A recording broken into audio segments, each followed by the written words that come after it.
Well, I think there's no doubt left that Mourinho is coming to Madrid, right? This is the decisive week. Anyway, let's remember that last night, after the match against Estoril, Benfica has gone the whole league without losing a single game. But things haven't gone their way since they've had many draws. This was Mourinho when he was asked about Real Madrid. This is Diego Plaza from El Chiringuito. Do you already know what your future is? Are you going to Real Madrid? Luther, I don't know if you've listened to the session from that date.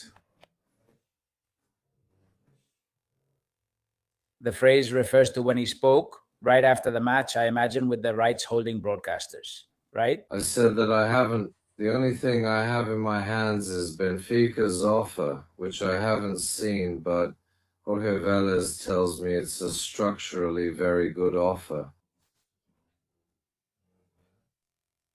But I also said that it's true that I haven't spoken with President Florentino. It's true that I haven't spoken with anyone from the organization. We shouldn't forget all of this. It's true.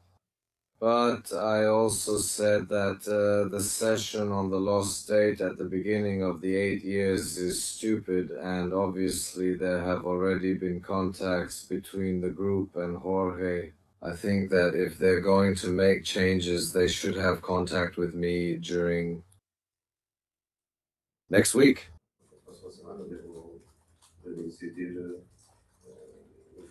And the future of Benfica.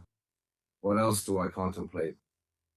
Well, to stay on good terms with his current club, Benfica. But anyway, he says again that there hasn't been direct contact between him and Florentino, but his agent has been in touch with people from Real Madrid. I mean, denying that would be absurd. But look, since Mourinho is in a good mood, I mean, normally Mourinho in a situation like this would say, I don't want to talk about this and so on. But now he's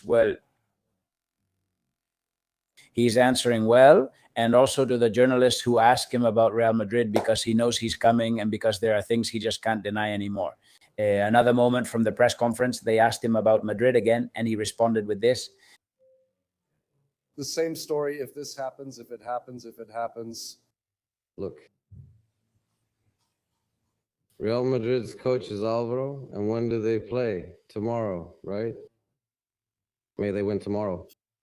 That's the only thing I wish for Real Madrid. May they win tomorrow. Well, then may they win tomorrow. The match is against Sevilla this afternoon, starting at 7 p.m. Spain time, 6 hours earlier on the east coast of the United States. By the way, join me on Big Up. We'll be there starting at 5 to 7 o'clock, watching the match live and reacting there. You know we're always there. And you can also play the predictions game. Well, about Mourinho, Látigo Serrano was talking about names. Specific names. And he was talking about the central midfielder. It's been known for a while that Madrid has had players like Rodri and Enzo Fernandez, the Chelsea footballer, on their radar. Things could get complicated with Xabi's official arrival, and we'll share more about him at the end of this video. Rodri, I think I mentioned it yesterday. In the final of the Eiffel Cup, he played about 60-something minutes, I think.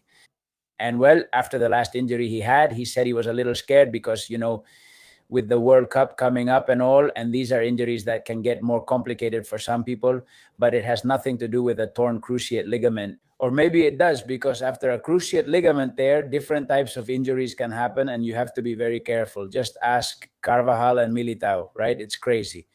But, well, Madrid would also be thinking about Rodri. Apparently, nothing has been decided. In Rodri's case, it also depends on how he does in the World Cup. In the case of Edson Fernandez, it depends on the price, which is going to be very high, and also on what his new coach, Xabi Alonso, decides. In any case, there are two options. Well, Rodri's is much cheaper than Edson's for obvious reasons, because Rodri will have 1 year left on his contract and he's close to 30 years old.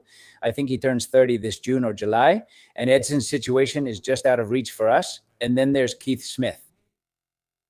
Látigo also said this. Who is the Dutchman we've been talking about for a long time? Mourinho said that he likes all three, but that to him they are very different. I mean, Keith Smith is something else for me.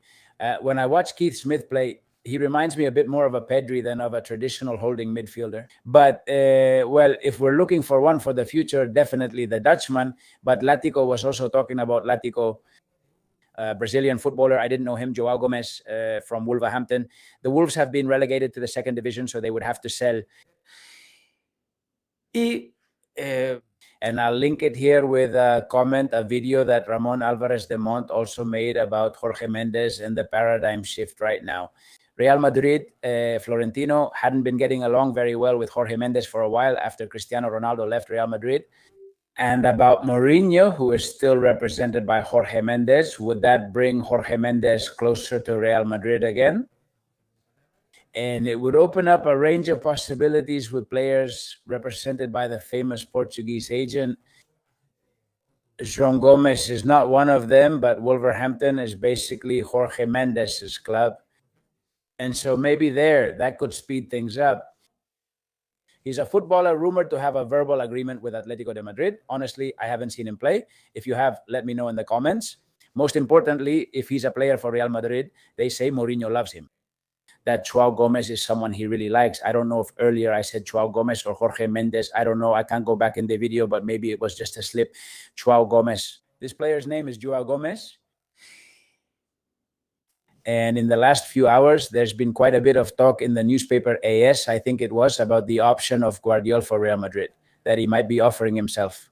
Gvardiol for Real Madrid, who has been a long-time target for Madrid. But be careful, because here, the physiotherapist Angel Villanueva, who has already been here a couple of times, on this channel, an expert in sports injuries of high-level football players, tells us what happened to Gvardiol this year.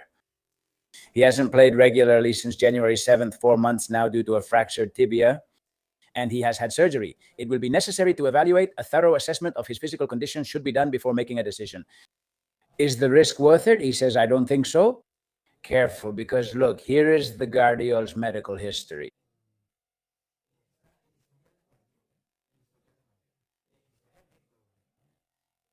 Every year he has been having injuries. All football players do, of course, but this tibia fracture is making us think.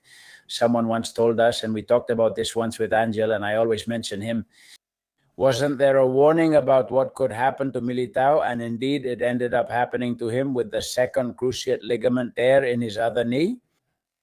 And it's always a risk to sign a football player. And you'll tell me, no, with Rodri too then. Yes, him too. The thing is, with Rodri, I get the feeling that, well, a cruciate ligament injury really messes you up, right? But you also have to look at his history and then the needs of Real Madrid. Madrid needs center backs, of course. They need a right back and at least two center backs, because we can't trust that when Militao comes back, how is he going to be? And then also, because if Rudiger gets a 1-year extension, Rodri's age is also a complicated one. They're saying that they look for a way out for Asensio and Hauser, who I think has a great future. It's been a very consistent season for the Spanish-Dutch footballer. And, well, but come on, if we're going to focus on someone, please let it not be a Gvardiol. I'm not sure. That's just my opinion. Share your thoughts in the comments. Like I said, Xabi Alonso is already, and Chelsea has made it official. The London team has made it official. He is already the new coach of a very tough club. I noticed what Joe Llorente said. Do you remember Joe Llorente? On the show Colgados del Aro, a basketball program, Joe Llorente is, if I'm not mistaken, the uncle of Marcos Llorente from Atletico de Madrid. But anyway, they're a lifelong Real Madrid family. I mean, well, Marcos Llorente's father was an important Real Madrid footballer. He was a substitute. Do you remember? That time he played with his arm in a sling and all that. Well, and besides, they're a family of people. I mean, a family of Real Madrid fans. Even though, well, there are also Atletico fans in that family, it's quite particular. I find them all very amusing because they're also people who, when they speak, always say interesting things. Look at what he says here about Xabi Alonso at Real Madrid. Llorente, a former Real Madrid basketball player. Because Xabi Alonso is a guy I admire a lot. I don't understand what Xavi did. I mean, I don't understand why Xabi Alonso is going to the Club World Cup at the end of the season. I just don't get it. Madrid wanted to sign you, but then told you to attend the Club World Cup to fix a problem that isn't yours. Let Ancelotti go instead. Let him handle it. I'm not joining a team I haven't coached, since it's normal to keep going. If PSG beats you 5-0, that's a rough start. But the main one, The problem is, what about Xavi Alonso when the Vinicius thing happens? When the Vinicius thing happens, okay, Florentino, whatever, but he has to go. He has to have the balls. He's the coach. This guy doesn't play for me anymore, and you kick him out a bit. Coach Camacho came and said, I understand this as a man, and he didn't even start the season and went home. But and the difference, what would have changed if he had left anyway? would it have made any difference to him? But did the players win? Well, don't believe it. I said the other day, if Xavi Alonso stands his ground and benches Vinicius for 3 games, let's see what would have happened since the fans supported Xavi Alonso. Yes, the fans were with Xabi Alonso, but inside Madrid.